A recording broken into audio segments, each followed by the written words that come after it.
Welcome to my channel A2P from Assist to Phoenix. In previous videos where I discussed about the modulation and demodulation processes of AM signals, we had many a times come across the term nonlinear device.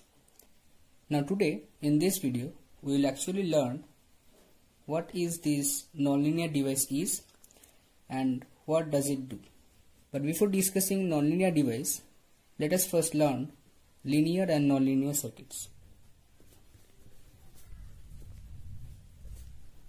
So, a linear circuit is an electronic circuit in which the parameters like resistance, capacitance, inductance, waveforms or the frequencies don't change with respect to voltage or current.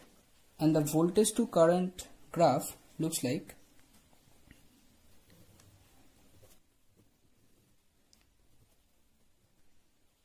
this. A linear curve is obtained and the slope of it gives the resistance or the impedance. The examples are any resistive circuit, capacitive circuit, inductive circuit or RLC circuits. Whereas the nonlinear circuit is an electronic circuit where these parameters, resistance, capacitance, inductance, waveforms or frequency changes with respect to voltage or current. The examples are any diode circuit, circuits containing transistors, MOSFET and JFETs, Zener diode, etc. And here the graph between voltage and current is non-linear, as in Zener diode the voltage to current curve, that is the VI characteristics, is like this and it is non-linear.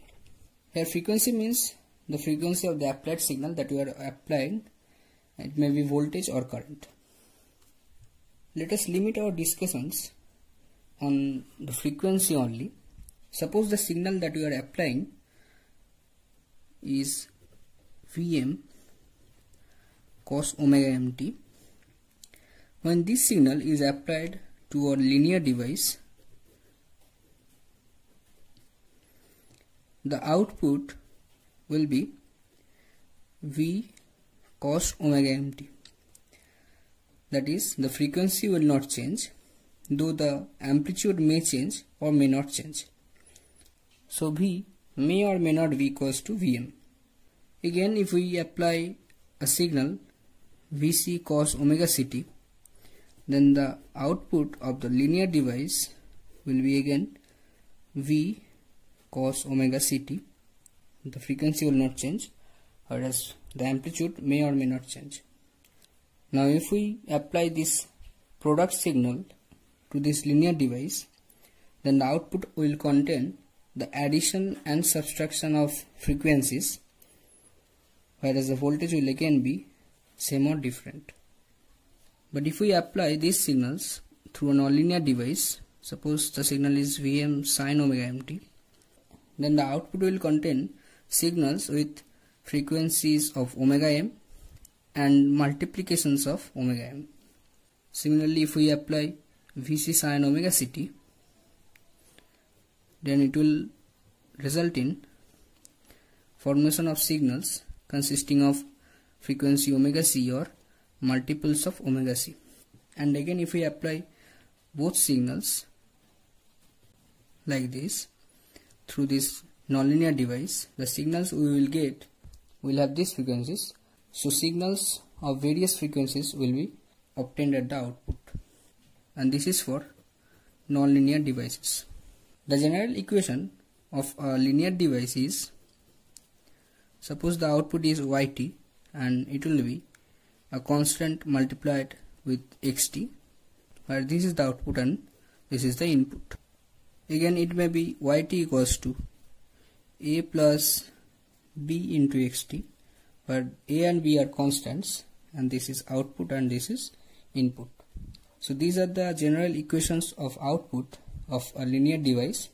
And in a nonlinear device, the outputs are generally yt equals to a constant a1 into xt plus another constant a2 x squared t till nth term. So the general equation for the output of a nonlinear device is this, and this is the reason why we are obtaining multiples of these frequencies. Suppose xt is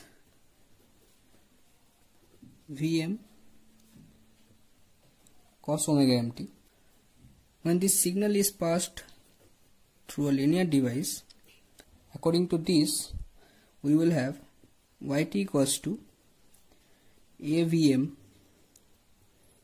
cos omega mt, which may be written as V cos omega mt. And you can see this is the output I had previously told. And similarly, for this equation also, we will have a similar kind of output, where the frequency will remain as it is.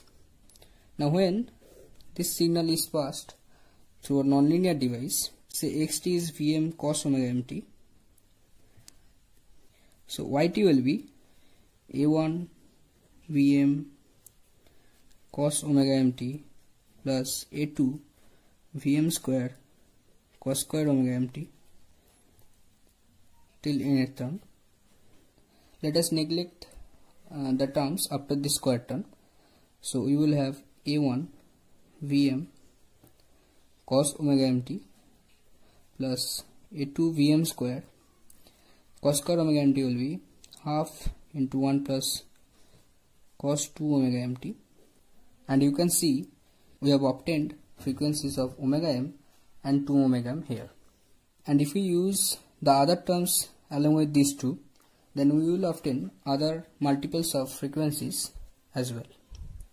I hope now your concept on linear and nonlinear circuit is very clear, and you have understood the workings of linear and nonlinear device, and why in nonlinear circuits the parameters like frequency changes with respect to voltage or current, whereas in linear circuits it doesn't. So if the video works good for you, then give a thumbs up and share it with your friends, and give your valuable feedbacks in the comment box. Your comments actually acts as a boost for me and motivates me to continue my work, and the comments are also very helpful to change our bads into goods and goods into better. So please comment. And if you are visiting this channel for the first time, then make sure you subscribe the channel and hit the bell icon to get notified as soon as I publish a new video. Thanks for watching. Do well.